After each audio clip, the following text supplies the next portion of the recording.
Capítulo 523. En Jericó. La petición a Jesús de que juzgue a una mujer. La parábola del fariseo y el publicano tras una comparación entre pecadores y enfermos. Jesús sale de la casa de Zaqueo. La mañana está ya avanzada y acompañan a Jesús Zaqueo, Pedro y Santiago de Alfeo. Los otros apóstoles quizás ya se han diseminado por los campos para anunciar que el Maestro está en la ciudad. Detrás del grupo de Jesús con Zaqueo y los apóstoles hay otro grupo muy variado en fisonomías, en edades e indumentos. No es difícil afirmar que estos hombres pertenecen a razas distintas y quizás incluso son antagonistas entre sí. Pero los hechos de la vida los han traído a esta ciudad palestina y los han reunido para que desde sus profundidades se remontaran hacia la luz. La mayoría son caras ajadas propias de quien ha usado y abusado de la vida de distintas maneras. La mayoría son ojos cansados y hay miradas a las que la larga costumbre de ejercer vamos a llamarlo hurto fiscal, o una autoridad brutal, ha hecho rapaces o ha hecho duras, y de vez en cuando esta antigua mirada emerge detrás un velo humilde y pensativo puesto por la nueva vida. Y esto sucede especialmente cuando alguno de Jericó los mira con desprecio o farfulla alguna insolencia a cuenta de ellos. Y luego la mirada vuelve a ser cansada y humilde, y las cabezas se agachan, humilladas. Jesús se vuelve dos veces a observarlos y viéndolos retrasados y que van aminorando el paso a medida que se acercan al lugar elegido para hablar, que ya está lleno de gente, él aminora su paso para esperarlos y les dice, pasen adelante de mí y no teman. Ustedes desafiaban al mundo cuando hacían el mal, pero no deben temerlo ahora que han despojado todo de él y que lo van a usar entonces para el bien y para dominarlo. Y la indiferencia ante el juicio del mundo es la única arma para que se canse de juzgar. Usen esto también ahora. Y el que se cansará de ocuparse de ustedes y va a absorberse aunque lentamente y les anulará en medio de la gran masa anónima que es este mísero mundo, al cual en verdad se da demasiado peso. Y los hombres son 15 y obedecen y pasan adelante. Maestro, ahí están los enfermos del campo, dice Santiago de Zebedeo, yendo hacia Jesús y señalando hacia un rincón templado de sol. Voy. ¿Y los otros dónde están? Están entre la gente, pero ya te han visto y están viniendo. Y con ellos están también Salomón, José de Emaús, Juan de Éfeso, Felipe de Árbela, y van a la casa de este último y vienen de Jope, Lida y Modin.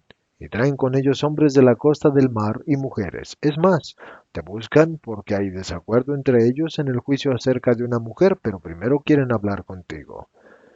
Efectivamente, Jesús pronto se ve rodeado por los otros discípulos y saludado con veneración. Detrás de ellos están los que han sido recientemente atraídos por la doctrina de Jesús, pero no está Juan de Éfeso, y Jesús pregunta el motivo de su ausencia. Se ha quedado en una casa lejana de la gente con una mujer y los padres de ella. La mujer no se sabe si está endemoniada o es profetisa, porque dice cosas increíbles, según refieren los de su pueblo. Pero los escribas que la han escuchado la han juzgado de poseída, y los padres han llamado a varias veces a los exorcistas, pero ellos no han podido expulsar este demonio con la palabra que la tiene aferrada. Ahora bien, uno de ellos le dijo al padre de la mujer, es una viuda virgen que se ha quedado en la familia. Para tu hija se necesita el Mesías, Jesús de Nazaret. Él comprenderá sus palabras y sabrá de dónde vienen. He intentado imponerle al espíritu que habla en ella, que se marchara en el nombre de Jesús llamado el Cristo. Siempre que he usado este nombre, los espíritus tenebrosos han huido, pero esta vez no. Por eso digo que o es el propio Belcebú el que habla y que logra resistir incluso ese nombre pronunciado por mí, o es el propio Espíritu de Dios y por tanto no teme, siendo así que es una cosa sola, con el Cristo. Yo estoy convencido más de esto que de lo primero, pero para estar seguros, solo el Cristo puede juzgarlo. Él conocerá las palabras y su origen. Y fue ultrajado por los escribas presentes que dijeron que estaba poseído como la mujer y como tú. Y perdona si tenemos que decir esto, y algunos escribas ya no se han separado de nosotros y están de guardia vigilando a la mujer porque quieren establecer si puede ser avisada de tu llegada. Porque ella dice que conoce tu cara y tu voz, y entre miles que te reconocería, cuando en realidad está probado que nunca ha salido de su pueblo, es más, de su casa, desde que hace 15 años se le murió el esposo en la vigilia de la fiesta nupcial. Y también está probado que nunca has pasado tú por su pueblo, que es Betlehem.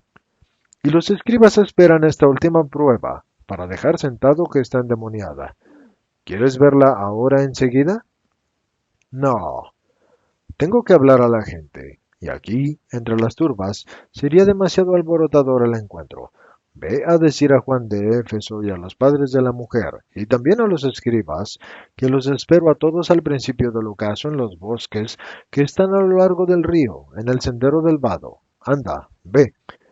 Y Jesús, despedido Salomón, que ha hablado por todos, se dirige hacia los enfermos que piden la curación y los cura.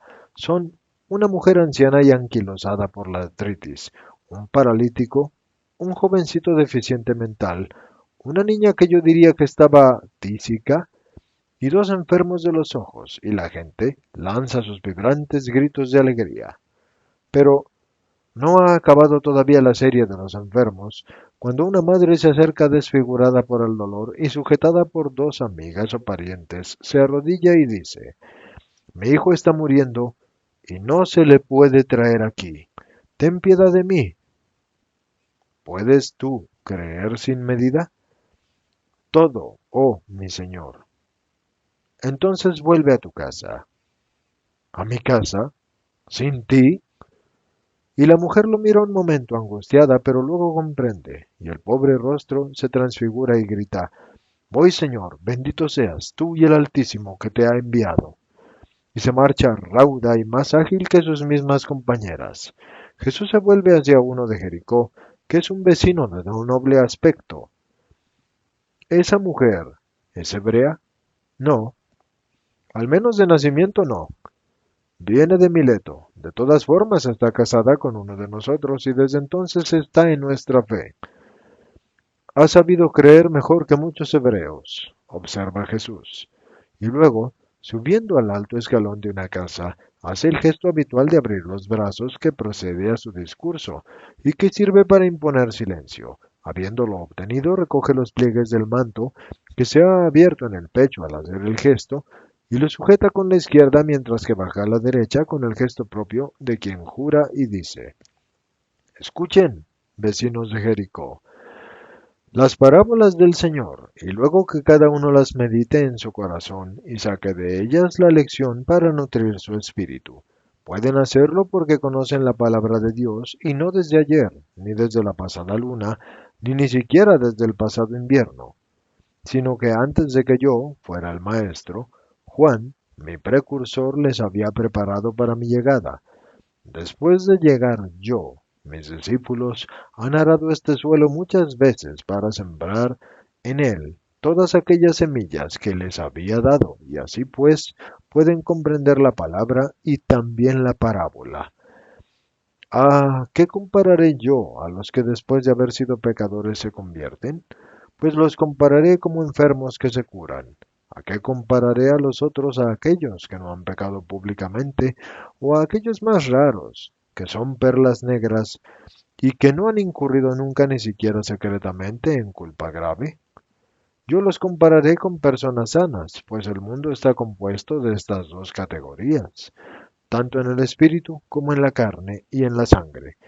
Pero si las comparaciones son iguales, distinta es la manera de tratar que usa el mundo con los enfermos curados que eran enfermos de la carne, de la que usa con los pecadores convertidos, o sea, con los enfermos del espíritu, que recuperan la salud.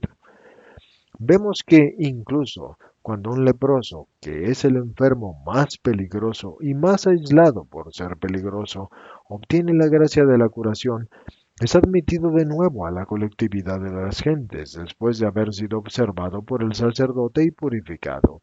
Es más, los de su ciudad lo festejan porque está curado y porque ha resucitado para la vida, para la familia, para los negocios. Gran fiesta en la familia y en la ciudad, cuando uno que era leproso logra obtener esta gracia y curarse. Rivalizan entre los familiares y los convecinos para llevarle esto o aquello. Y si está solo y sin casa o sin muebles, también rivalizan para ofrecerle techo o mobiliario. Y todos dicen, Dios tiene preferencia por él, su dedo lo ha curado. Honrémosle pues, y honraremos al que lo ha creado y recreado. Es justo actuar así, y al contrario, cuando desafortunadamente uno manifiesta los primeros síntomas de lepra, con qué amor angustioso parientes y amigos lo colman de ternura, mientras que aún les es posible hacerlo, como para darle todo en una sola vez, el tesoro de afectos que le habrían dado en muchos años, para que se los lleve consigo a su sepulcro de vivo. Pero, ¿por qué entonces para los otros enfermos tampoco se actúa así? Si un hombre comienza a pecar y los familiares, y sobre todo los convecinos lo ven, ¿por qué no tratan de apartarlo del pecado con amor? Una madre, un padre, una esposa, una hermana, todavía lo hacen, pero que lo hagan los hermanos es ya difícil. Y no digo ya que lo hagan los hijos del hermano, del padre o de la madre. En fin, los convecinos no saben hacer otra cosa que criticar o hacer mofa o insultar o escandalizarse o exagerar los pecados del pecador y señalárselos con el dedo unos a los otros y tenerlos los más justos lejos como un leproso y hacerse cómplices suyos para gozar a sus espaldas, los que justos no son.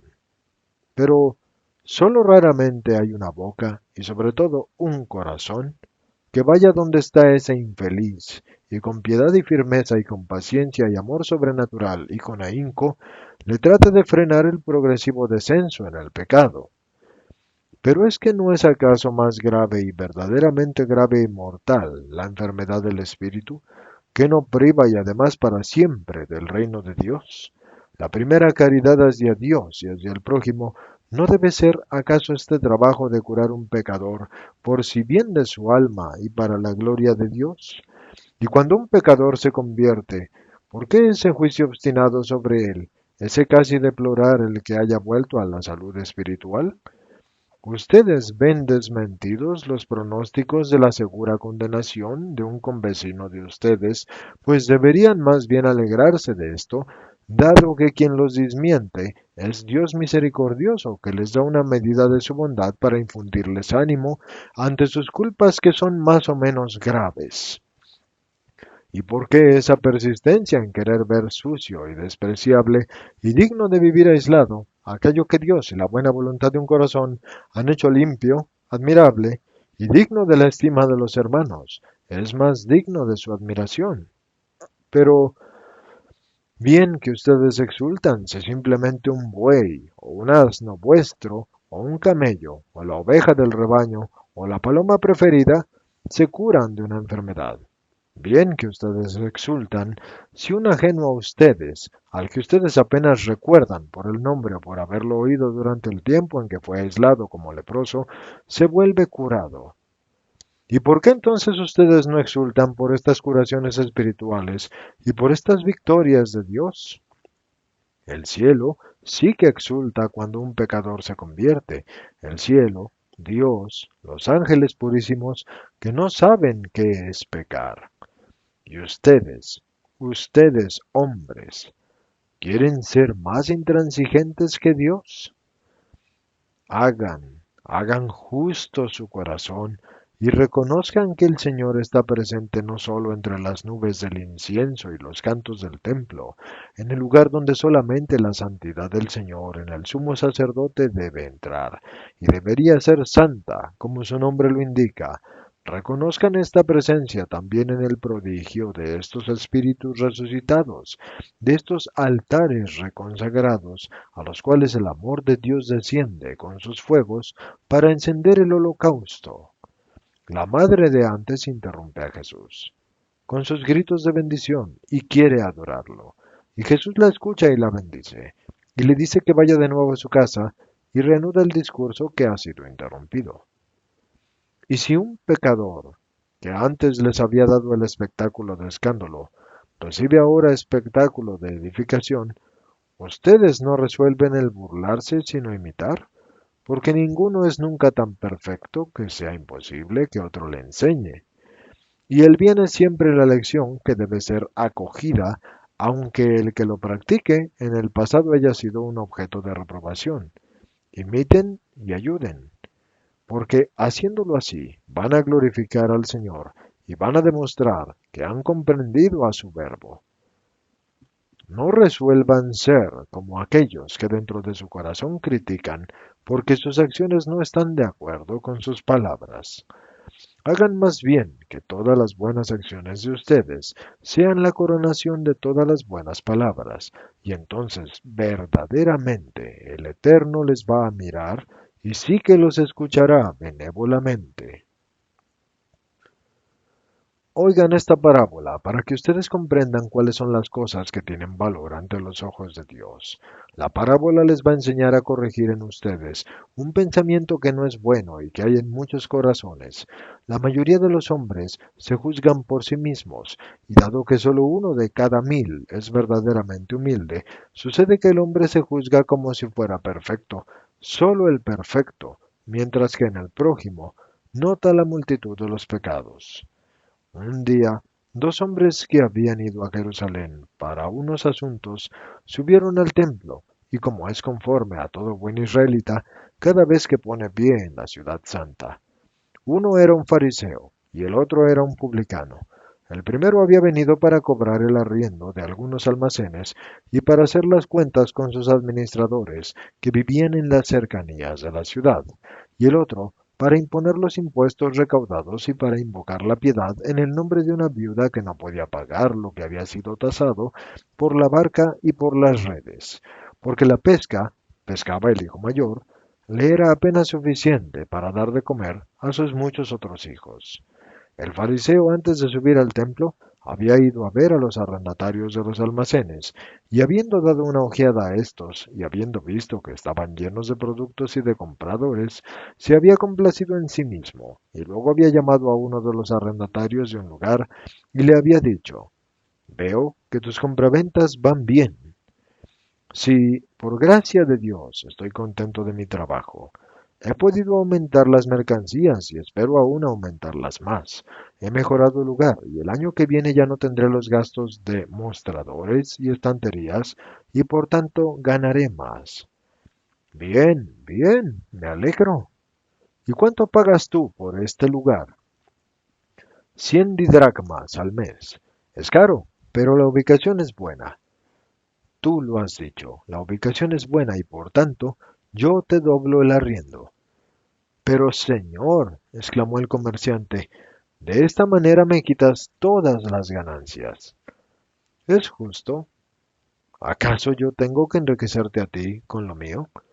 Enseguida, o me das 2400 didracmas inmediatamente, o te echo y me quedo con la mercancía. El lugar es mío y yo hago de él lo que yo quiero. Y esto hizo con el primero, y lo mismo con el segundo y con el tercero de sus arrendatarios, doblando a cada uno de ellos el precio y sordo a todas las súplicas.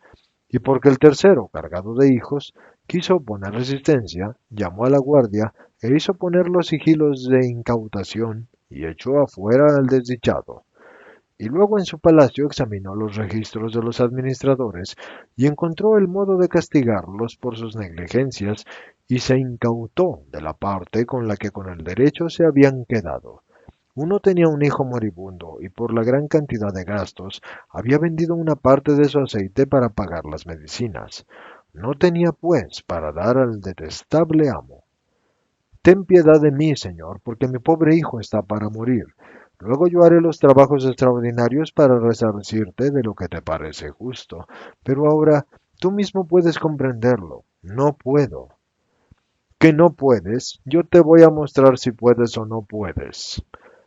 Y yendo con el pobre administrador a la almazara, Lo privó incluso del resto del aceite que el hombre se había reservado para la mísera comida y para alimentar la lámpara que le permitía velar a su hijo durante la noche.